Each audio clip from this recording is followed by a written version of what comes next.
दुखी की करे सहायता, बन के रहे हिमाती है। बिंदास बोलता पंचायतों में, मानस ये पंचायती है। न्याय की बात करनिया इनको, बात न्याय की भाती है। हमेशा दीन दुखियों की सेवा और समाज के दबे कुचले लोगों की मदद में आगे रहने वाले मदन भैया पर एक बार फिर सबकी निगाहें टिक गई हैं। पश्चिमी यूपी के सबसे लोकप्रिय और कद्दावर गुर्जर नेता मदन भैया 4 बार विधायक रह चुके हैं और एक बार फिर एसपी आरएलडी गठबंधन में लोनी सीट से सेवा करने उतरेंगे।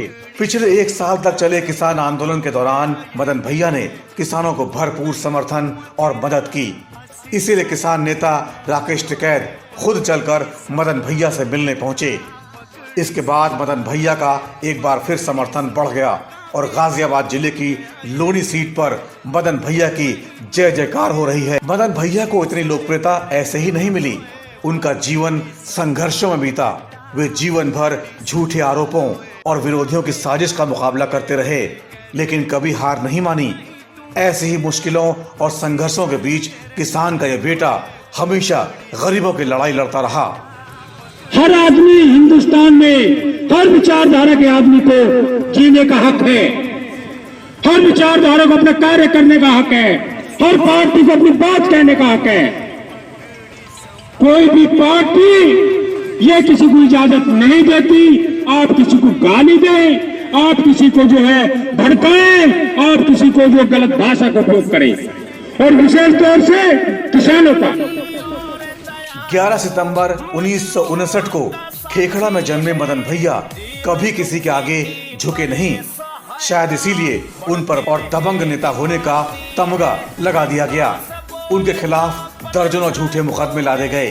1981 में राजनीति में उतरे मदन भैया के लिए हालात कभी भी आसान नहीं रहे, लेकिन इस जांबाज ने मुश्किलों के बीच ही अपनी राह तैयार की। 1991 में पहली बार वे विधानसभा का चुने। उनके शानदार कामों के बदौलत जनता ने उनको 1993 में समाजवादी पार्टी के टिकट पर दोबारा विधायक चुना।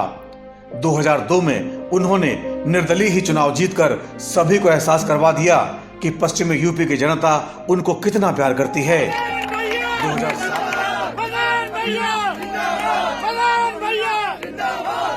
2007 में मदन भैया आरएलडी के टिकट पर जीतकर विधानसभा पहुंचे। 4 बार के कार्यकाल के दौरान मदन भैया ने खेखड़ा और लोनी में सैकड़ों विकास कार्य करवाए।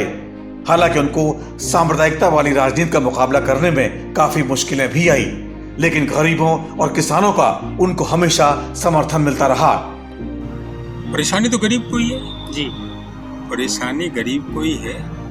हम तो अपने स्तर से जितना कर सकते हैं करेंगे, निश्चित रूप से करेंगे जी। और अगर समस्या सुनी नहीं गई तो हम अपने स्तर से समस्या को मजबूती के साथ सुनवाया जाएगा जी जी। इस बार यूपी में समाजवादी पार्टी और आरएलडी का गठबंधन हो चुका है और मदन भैया एक बार फिर गठबंधन के प्रत्याशी के तौर पर मैदान में उतरेंगे और जहरीली राजनीति को उखाड़ फेंकेंगे। गिरा न पाओगे मेरी हस्ती, मेरा कारवां मेरे चाहने वालों से चलता है।